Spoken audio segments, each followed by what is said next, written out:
안녕하세요.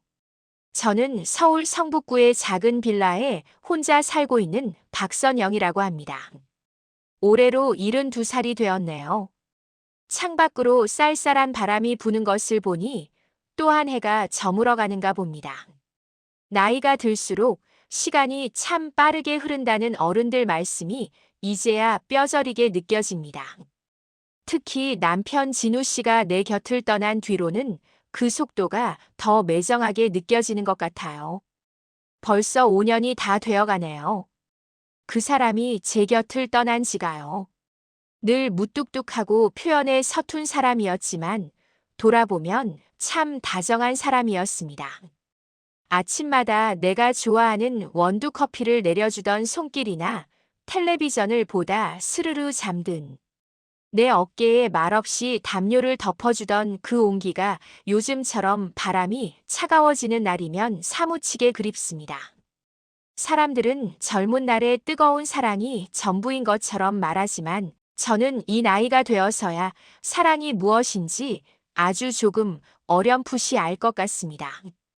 그건 아마도 격렬한 감정이라기보다는 오랜 세월을 함께 견디며 쌓아 올린 익숙함과 편안함, 그리고 서로의 마지막을 지켜봐 주겠다는 묵묵한 믿음. 그런 것이 아니었나 싶어요. 제가 오늘 이렇게 카메라 앞에 앉은 것은 문득 40년도 더 지난 어느 늦은 오후의 일이 떠올랐기 때문입니다. 꼭 이맘때처럼 해가 짧아지고 저녁 어스름이 방 안에 눅눅하게 스며들던 그런 날이었어요.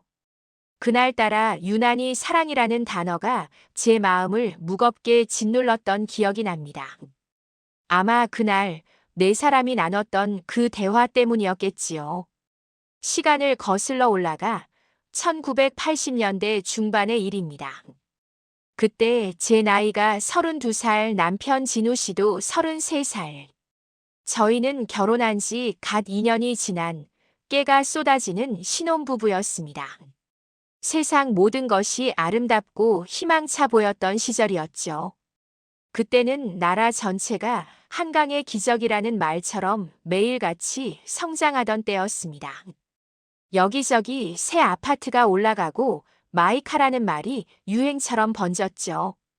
비록 저희 부부는 전세로 시작한 작은 연립주택에 살았지만 열심히 맞벌이를 하며 언젠가는 우리 이름으로 된 번듯한 집을 갖게 될 거라는 꿈에 부풀어 있었습니다. 남편 진우 씨는 무역회사에 다녔고 저는 동네 작은 학원에서 아이들에게 피아노를 가르쳤어요. 퇴근길에 시장에 들러 저녁거리를 사들고 아파트 계단을 오르는 남편의 발소리를 기다리던 저녁. 소박하지만 참 행복했던 나날들이었습니다. 그러던 어느 토요일 오후였습니다. 남편이 퇴근길에 싱글벙글 웃으며 봉투 하나를 내밀더군요. 선영아, 주말에 강민이네 집들이 가야겠다. 강민 씨라면 김강민. 남편의 대학 동기이자 가장 친한 친구였습니다. 키가 훤칠하고 말쑥하게 생긴 데다 당시 모두가 부러워하던 대학병원 심장외과 의사였죠. 저희 결혼식 때 사회를 봐주기도 해서 저와도 안면이 있는 사이였습니다. 그런데 그 친구 강민 씨에게는 사정이 좀 있었습니다. 대학 졸업 직후 일찍 결혼을 했는데 성격 차이로 몇 년 못 살고 헤어졌다는 이야기를 남편에게 얼핏 들었거든요. 그 시절에 이혼이라는 꼬리표는 특히나 의사처럼 번듯한 직업을 가진 사람에게는 꽤나 큰 흠이었습니다. 그래서인지 강민 씨는 친구들 모임에도 잘 나오지 않았고 저희도 한동안 소식이 뜸했죠. 어머, 강민 씨가 집들이를요? 그럼 혹시 응, 재혼회 때 아주 참한 여자분 만났다고 하더라.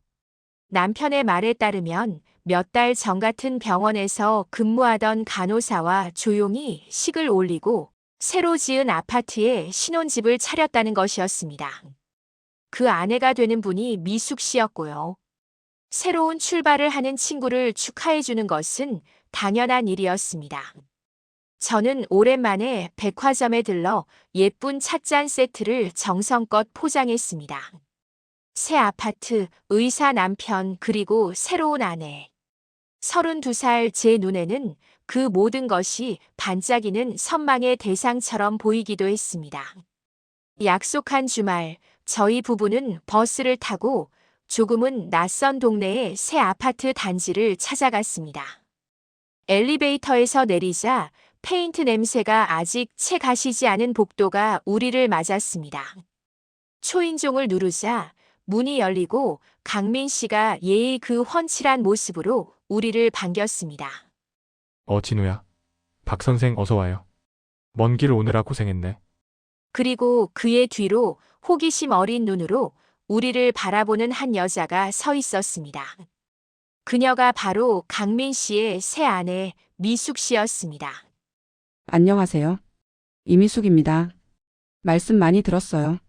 미숙 씨는 깡마른 체구에 까만 눈동자가 유난히 깊어 보이는 여자였습니다. 30 초반이라고 했는데도 어딘지 모르게 그늘이 져 보인다고 할까요? 하지만 그녀는 이내 환하게 웃으며 우리를 안으로 이끌었습니다.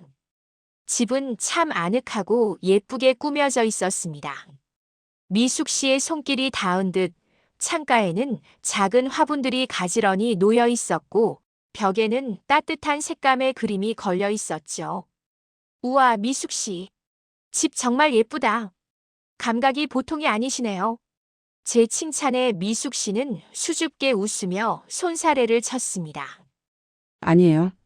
강민 씨가 거의 다 했어요. 그녀의 말에 강민 씨가 으쓱하며 아내의 어깨를 감쌌습니다. 참 다정해 보이는 부부였습니다. 우리가 사온 찻잔 세트를 풀고 이런저런 안부를 묻는 사이 미숙 씨는 금세 솜씨 좋게 안주 몇 가지를 차려냈습니다. 강민 씨는 찬장에서 양주 한 병을 꺼내왔죠. 네 사람은 거실 소파가 아닌 주방 식탁에 둘러앉았습니다. 그 집 주방에는 유난히 큰 창이 나 있었는데 그 창으로 늦가을의 옅은 햇살이 길게 쏟아져 들어오고 있었습니다. 모든 것이 평화롭고 나른하게만 느껴지는 그런 오후였습니다. 처음에는 웃음꽃이 피었습니다. 신혼집은 어떤지, 병원 일은 바쁘지 않은지.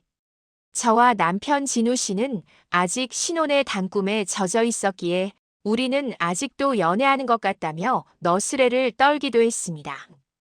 진우 씨가 제 손을 꼭 잡으면 강민 씨와 미숙 씨는 아이고 못 보겠다며 웃음을 터뜨렸죠.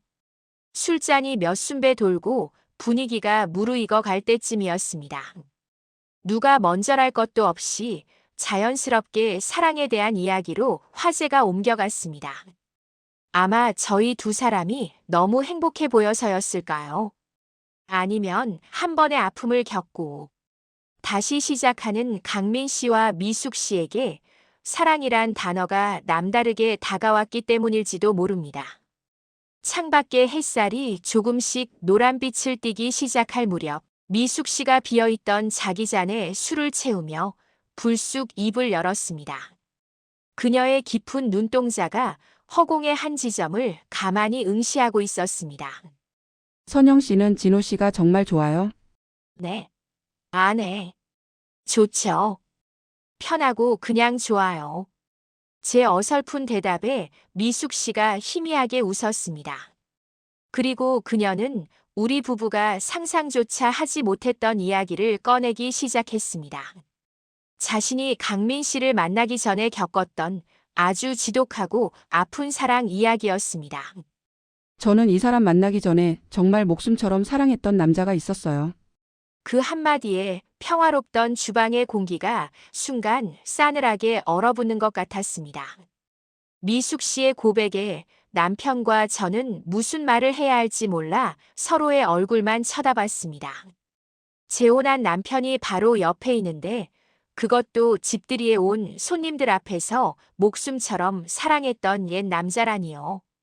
강민 씨의 표정이 순간 굳어지는 것이 느껴졌습니다. 하지만 미숙 씨는 아랑곳하지 않고 마치 깊은 상념에 잠긴 사람처럼 말을 이어갔습니다. 그녀의 목소리는 떨리지 않았습니다. 오히려 이상할 만큼 차분했죠. 그 사람 이름은 민철 씨였어요. 저보다 5살이 많았죠. 그녀가 말한 민철이라는 남자는 우리가 상상하는 그런 다정한 연인이 아니었습니다. 미숙 씨의 이야기에 따르면 그는 지독한 의처증과 폭력성을 가진 남자였습니다. 미숙 씨가 직장 동료와 웃으며 이야기라도 나누는 날이면 그날 밤은 지옥이 펼쳐졌다고 했습니다. 그 사람은 절 때렸어요. 상습적으로요. 저도 모르게 엄어하는 작은 신음을 내뱉었습니다. 남편 진우 씨도 굳은 얼굴로 술잔만 만지작거렸습니다. 제 발목을 잡고 거실 이쪽 끝에서 저쪽 끝까지 저를 끌고 다녔어요. 그러면서도 그 사람은 제게 계속 사랑한다고 말했어요.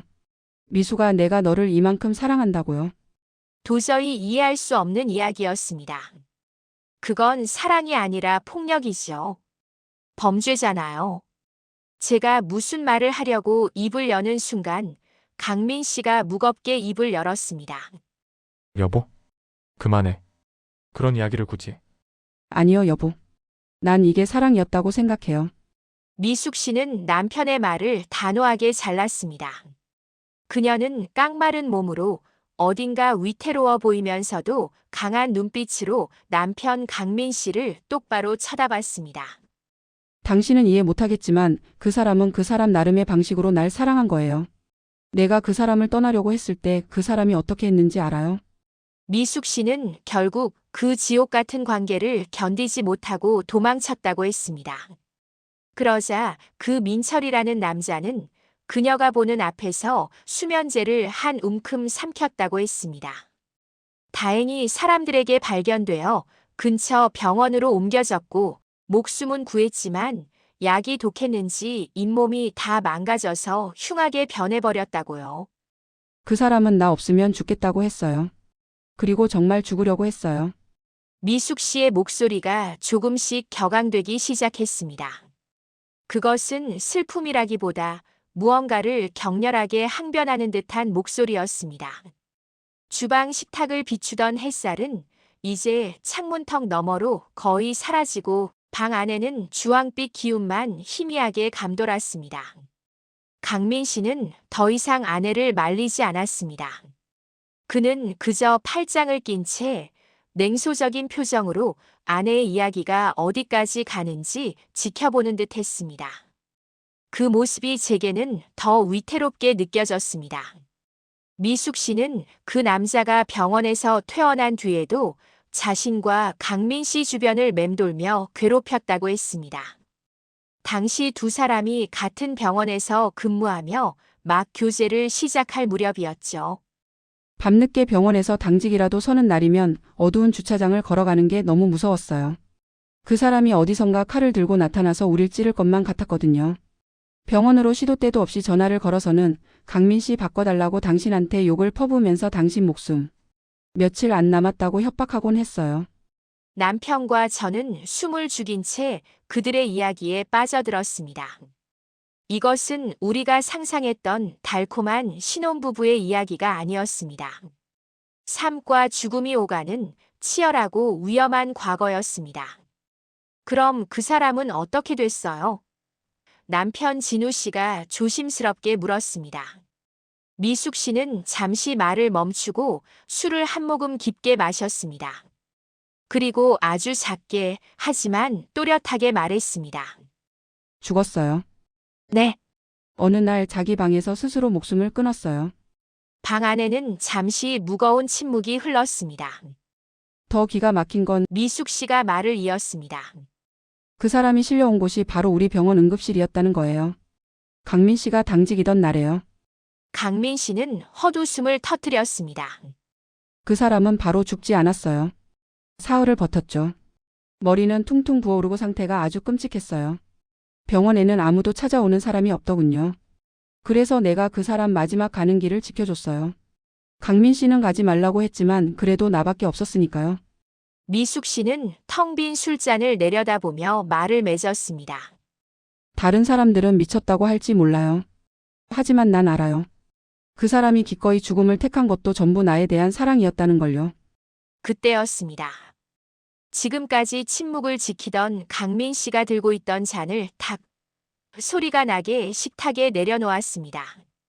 방 안의 모든 소리가 그 소리에 놀라 멈춘 것 같았습니다. 사랑? 그게 사랑이라고? 강민 씨의 목소리는 얼음장처럼 차가웠습니다. 미숙 씨, 당신은 그냥 낭만주의에 빠져 있는 거야.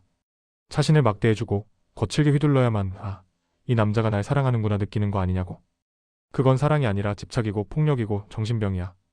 여보, 의사인 내 눈으로 볼 때 그 남자는 그냥 위험한 인간이었어. 그리고 사람이 왜 자살하는지는 아무도 몰라. 사랑 때문에? 천만에. 그 사람 사생활에 우리가 모르는 다른 문제가 있었을 수도 있어. 그걸 전부 당신에 대한 사랑 때문이라고 포장하지 마. 두 사람 사이에 날카로운 불꽃이 튀었습니다. 남편과 저는 어쩔 줄 몰라 고개만 숙인 채 앉아 있었습니다.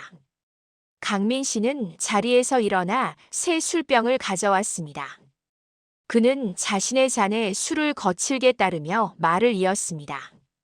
이번에는 미숙 씨가 아닌 우리 부부를 향한 말이었습니다. 사랑이라.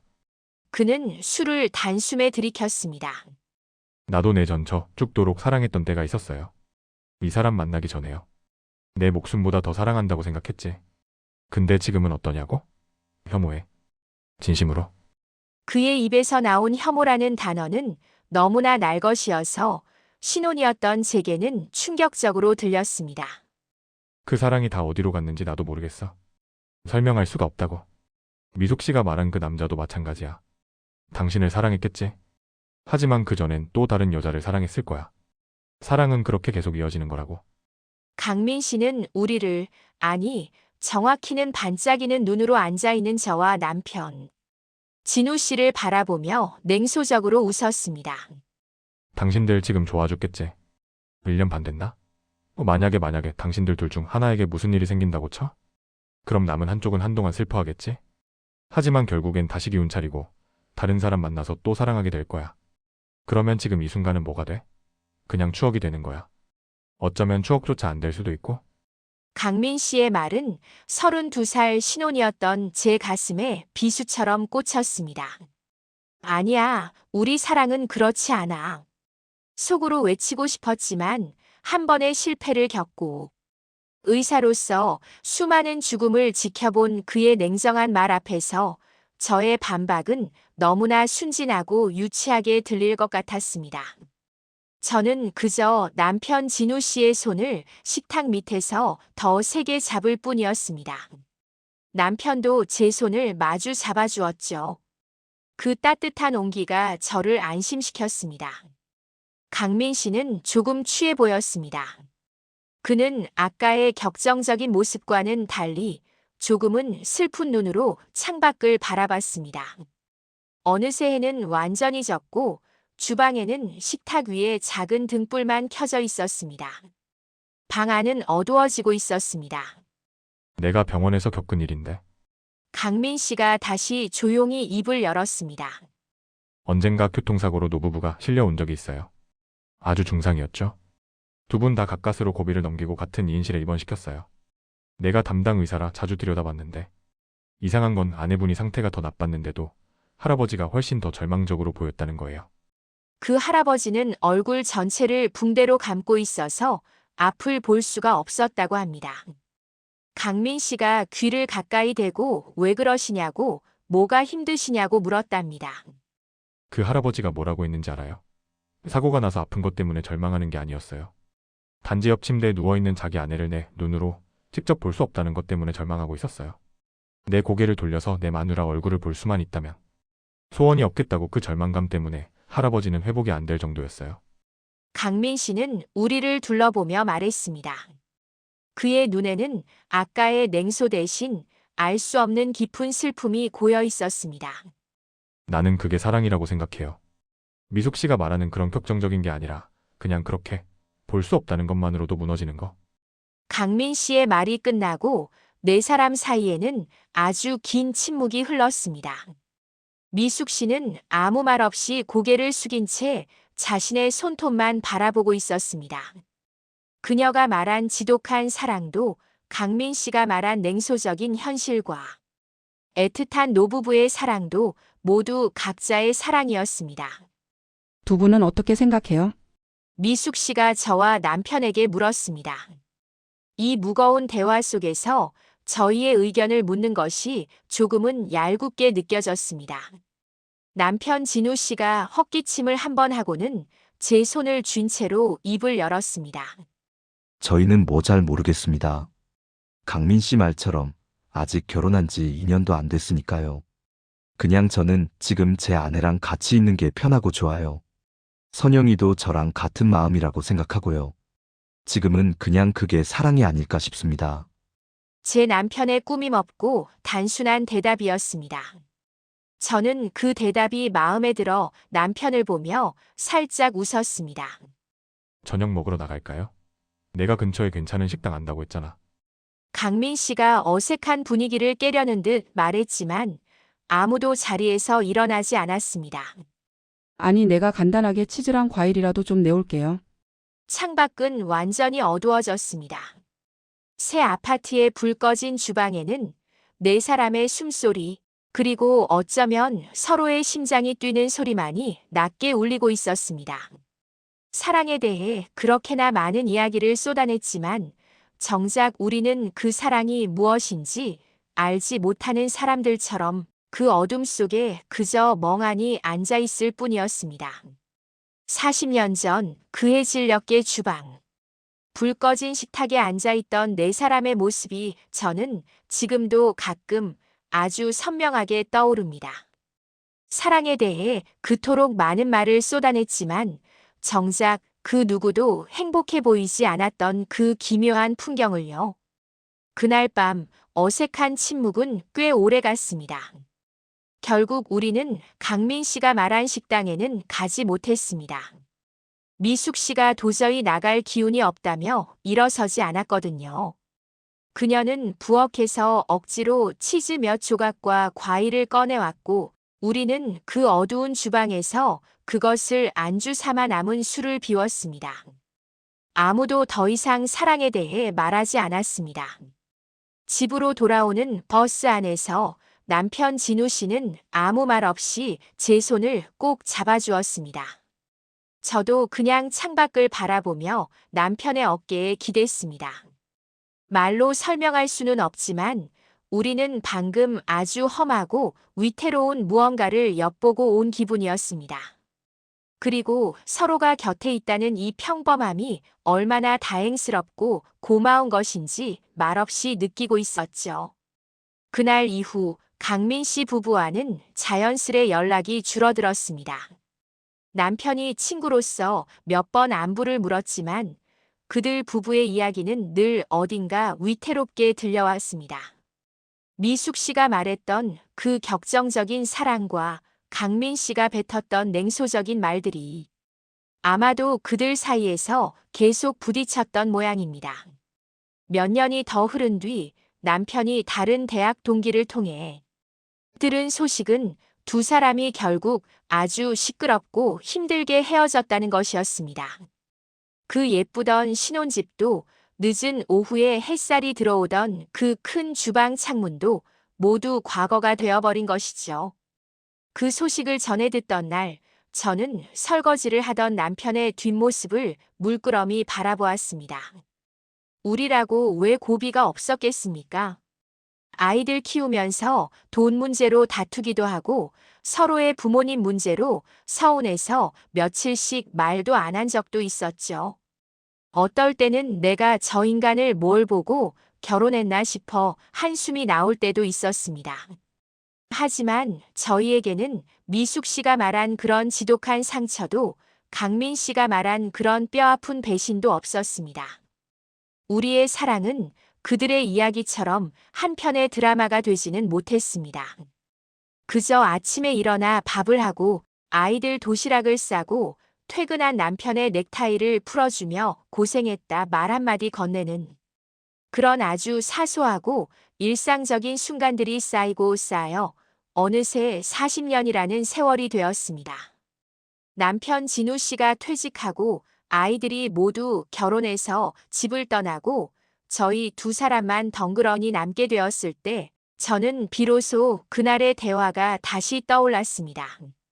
남편이 거실 소파에서 코를 골며 잠든 모습을 볼 때, 함께 저녁 뉴스를 보며 세상 돌아가는 일에 혀를 찰 때, 공원 산책길에 말없이 내미는 남편의 두툼한 손을 잡을 때, 아, 이게 내가 가진 사랑이구나. 그것은 뜨겁거나 격렬하지 않았지만 공기처럼 늘 제 곁에 있었고 아주 단단했습니다. 그러다 5년 전 그 사람에게 암이라는 무서운 병이 찾아왔습니다. 늘 산처럼 듬직하던 사람이 하루가 다르게 말라가고 약해지는 모습을 지켜보는 것은 정말이지. 제 살이 깎여나가는 것 같은 고통이었습니다. 병원 침대에 누워 거친 숨을 몰아쉬는 남편의 손을 잡고 밤을 새우던 날들이었습니다. 그때 저는 문득 40년 전 강민 씨가 해준 이야기를 떠올렸습니다. 교통사고로 입원한 노부부 이야기요. 얼굴을 붕대로 감은 채 옆 침대의 아내를 볼 수 없다는 것만으로도 절망하던 그 할아버지. 그때의 저는 그 마음을 다 이해하지 못했습니다. 하지만 70대가 되어 남편의 마지막을 지키고 있던 저는 그 할아버지의 마음을 뼈저리게 알 수 있었습니다. 그저 이 사람이 내 옆에 숨 쉬고 있다는 것을 확인하고 싶은 마음. 단 한 번이라도 더 눈을 맞추고 그 목소리를 듣고 싶은 그 애타는 마음을요. 그것은 집착도 낭만도 아니었습니다. 내 삶의 절반이, 아니, 내 삶의 전부가 되어버린 사람에 대한 아주 자연스럽고도 절박한 그리움이었습니다.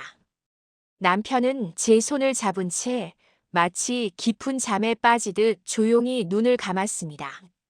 그 사람의 마지막 표정은 참 편안해 보였습니다.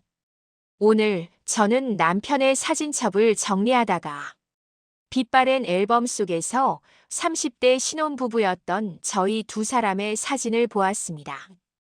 참 풋풋하고 젊더군요. 그 옆에는 그날 집들이에서 네 사람이 함께 찍은 사진도 있었습니다. 어색하게 웃고 있는 미숙 씨와 냉소적인 표정의 강민 씨. 그리고 그들 옆에서 아무것도 모른다는 듯 환하게 웃고 있는 저와 진우 씨. 그날 해질녘의 주방에서 우리는 모두 사랑에 대해 이야기했지만 어쩌면 우리 중 누구도 그것이 무엇인지 제대로 알지 못했습니다. 미숙 씨는 아픔과 열망을 사랑이라고 믿었고 강민 씨는 상처와 환멸을 사랑의 끝이라고 단정했습니다. 그리고 32살의 저와 남편은 그저 함께 있어 편안한 것을 사랑이라고 불렀습니다. 72살이 되어 홀로 남은 지금 저는 사랑이 무엇인지 여전히 한마디로 정의할 수 없습니다. 하지만 이것 하나는 압니다. 사랑은 격렬한 감정의 폭발이 아니라 아주 긴 시간을 견뎌내는 묵묵함이라는 것을요. 너를 지키겠다는 약속이고 내 곁에 있겠다는 습관이며 서로의 뒤통수를 바라보면서도 가장 마지막까지 믿어주는 의리라는 것을요. 그날 강민 씨는 말했죠. 한 사람이 떠나면 남은 사람은 결국 다른 사람을 만날 거고 지금의 사랑은 그저 추억이 될 뿐이라고요. 그는 반은 맞고 반은 틀렸습니다. 네. 제게 남편은 이제 추억이 되었습니다. 하지만 그것은 그저 그런 추억이 아닙니다. 제 남은 생을 지탱해주는 가장 따뜻한 기둥이자 제가 살아온 이유의 전부입니다. 지금 이 순간에도 제 옆에서 선영아, 커피 한잔 할까? 하고 무뚝뚝하게 말을 걸어올 것만 같습니다. 구독과 좋아요를 눌러주시면 제게 많이 힘이 될 것 같네요. 오랜 시간 들어주셔서 감사합니다.